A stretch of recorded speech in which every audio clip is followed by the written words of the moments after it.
Ano eh, Ano yun? Robert, mahal na mahal kita. Mahal kita higit pa sa pagiging best friend. Mahal kita at gusto kita maging boyfriend. Sorry. Alam kong over to bilang ako yung babae, pero alam ko na kailangan mong malaman na mahal kita. Isa, mahal din kita.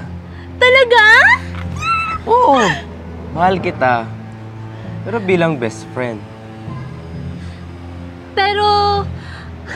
Pero bakit?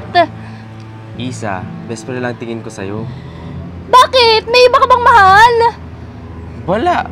Hinalay ko sa Panginoon ang aking buhay, ang aking pagkatao, ang aking puso. Happy birthday to you! Happy birthday to you! Happy birthday! Happy birthday! Happy birthday to you! Thank you, best friend. Salamat sa inyong dalawa. Happy birthday, best friend! Happy birthday! Oh, saan tayo?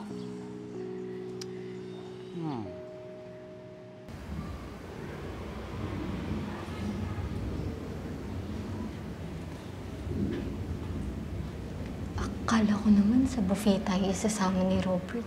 Dito pala sa simbahan. Hayaan mo na. Birthday niya naman eh.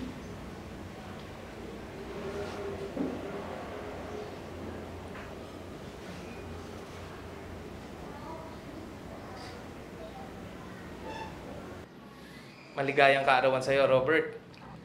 Nakakatuwang inalay mo ang karawan mo sa ating Panginoon Diyos. At siya ang napili mo sa importanteng araw na to. Iba talagang debosyon mo sa ating Panginoon Diyos. Kaya naman, na-excite ako sa darating na panahon na magsisilbi ka na sa kanyang tahanan. Pagsisilbi sa simbahan? Ano yun, Robert? Wala yun. Masaya lang si Father na nandito tayo sa simbahan. Paano po yun, Father Ben? Mauna na po kami. Sige, mag-ingat ka at maligayang kaarawan sa iyo muli, Robert. Mag-ingat kayo, pagpalain kayo ng Panginoon Diyos. Salamat, Father. Thank you po, Father. Tara, Isa.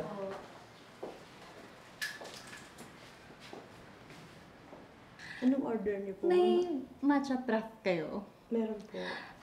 Favorite ni Robert yun eh. Ay, ilan dalawa po? sana. Kaso, ako na lang. Isa na lang. Thank you. Isa po. Kayo po, ma'am. Oreo cheesecake, isa lang. Sige po. Uy, Bish.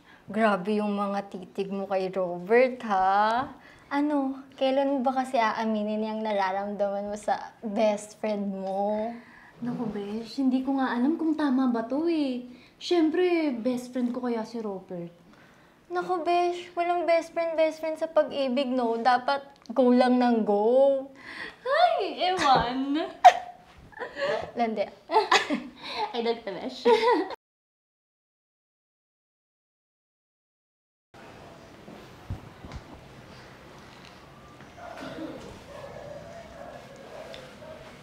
Sabi ko na nga ba, nandito ka na naman sa simbahan eh. Dito kasi akong kumukuha ng peace of mind. Every time nakausap ko si Lord, lumuluwag lahat ng dalahin ko. Robert, pwede ba akong magtanong sa'yo? Ano yun? Na-inlove ka na ba? Anong tanong yan? Wala lang. Gusto ko lang malaman. Or kung may umami na sa'yo, na may gusto siya sa'yo. Love. Alam mo, sa ngayon, si Lord na ang nakita kong simbolo ng pag-ibig. Siya ang pag-ibig. Pwede mo siyang mahalin at ibabalik sa'yo o higit pa ang pagmamahal.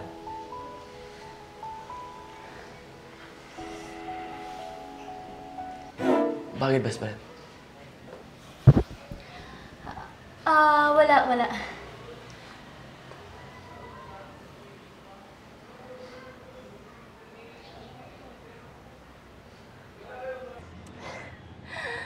Ay, naku, Besh. Akala ko talaga masasabi ko na kay Robert yung true feelings ko para sa kanya. Pero ayun, naudlot. Paano ba naman? Ipasok ba naman si Lord sa usapan namin? Ano ba namang laban ko dun? Ano ba kasing nararamdaman mo para dyan sa best friend mo? Besh, bata pa lang kami. Mahal ko na siya. Mahal na mahal. Grabe ha, ang lalim nun. Hay nako, dapat kasi sabihin mo na sa kanya at bago pa mahuli yung lahat.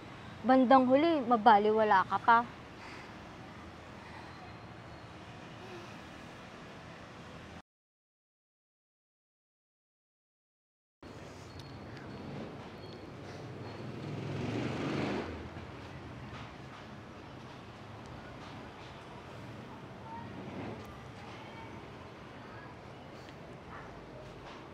Oh, Isa.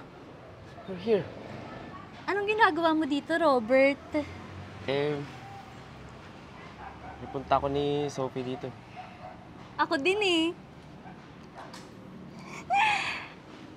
Ay, wait. Tawagan ko lang si Sophie. Baka na-late lang siya. Nasaan na kaya yun?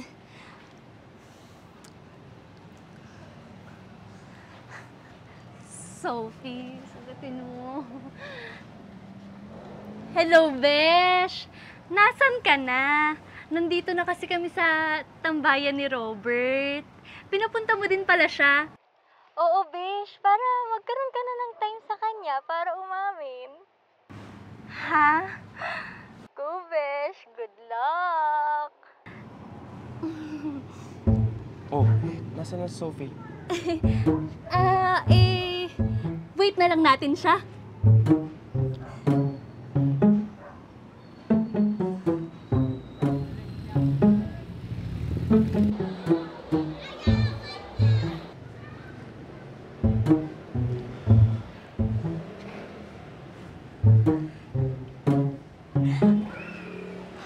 Robert, may sasabihin sana ako sa'yo.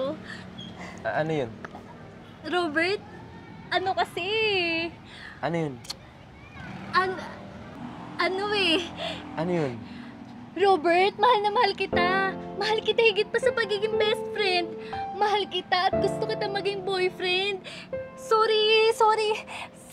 Alam kong over to bilang ako yung babae, pero alam ko na kailangan mong malaman na mahal kita. Isa, mahal din kita. Talaga?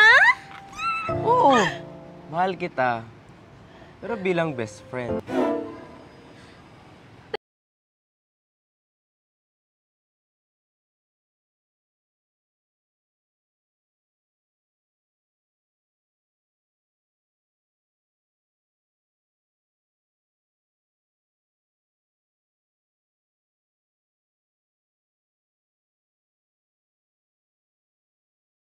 Oh.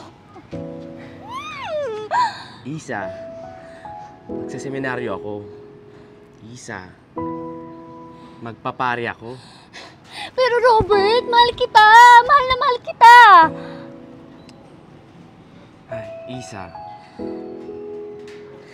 Darating yung din yung tao, magmamahal sa'yo. Mamalin mo. Ibabalik sa'yo ng pagmamahal na binibigay mo. Sa ngayon, hindi ako yun. Dahil hindi ako nakalaan para sa'yo. Nakalaan ako para pagsilbihan ng Panginoon at simbahan. Nakalaan ako para ibahagi sa mga tao ang salita ng Diyos. Isa! Lord! Bakit naman ganon? Bokya ka agad! Alam niyo naman, na first love ko si Robert eh. Lord, siya lang yung nakikita ko para sa future ko. At mahal na mahal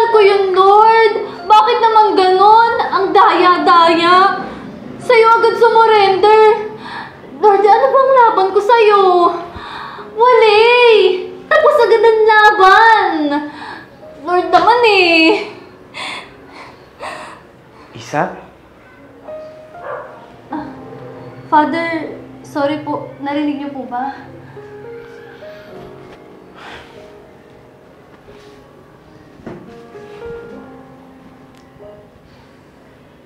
Isa, naiintindihan kita. Naiintindihan ko ang nararamdaman mo. Father, bakit naman po kasi ganun? Isa, pagdating ng panahon, maiintindihan mo rin si Robert at ang mga desisyon niya sa buhay. Hindi kita masisisi sa nararamdaman mo ngayon, pero wag mong ilayo yung sarili mo sa Panginoong Diyos. Isa, ngayon mo mas kailangan lumapit sa Kanya at ihinga lahat ng bigat na nararamdaman mo. Hindi man para sa'yo si Robert, pero bibigyan ka ng Panginoong Diyos sa tamang panahon ng tamang tao na para sa'yo. Salamat po, Father. At sorry sa Panginoong Diyos.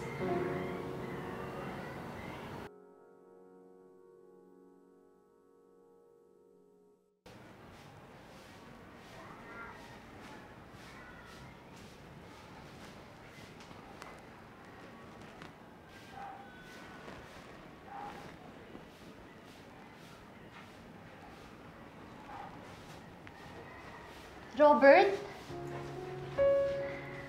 Isa? nakabalik ka na pala dito sa atin. Oo. Nakakatuwa nga kasi nasign nila ako dito sa parokyal. Nakakamiss nga eh. Ako din, na-miss kita. I mean, na-miss ko yung best friend ko. Ako din. Namiss din kita. Ano palang itatawag ko sa'yo? Robert, ano ka ba?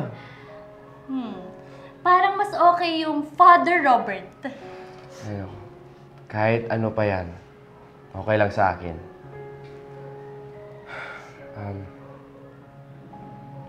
Isa. Sorry nga pala sa mga nangyari noon. Sana ibigay ko sa yung sama ng loob. Sana napatawad mo na ako. Wala na yon. Matagal na yon. Tsaka wala ka naman talagang kasalanan dun eh. Sinunod mo lang yung pagmamahal mo para sa ating Panginoong Diyos. At masaya ako dahil hindi pala ang pag-amin ko sa'yo ang magiging buhay ko, kundi ang kabiguan ko sa'yo ang magiging daan para sa buhay na nakatadhana para sa akin. Kumusta ka na? May pamilya na ako.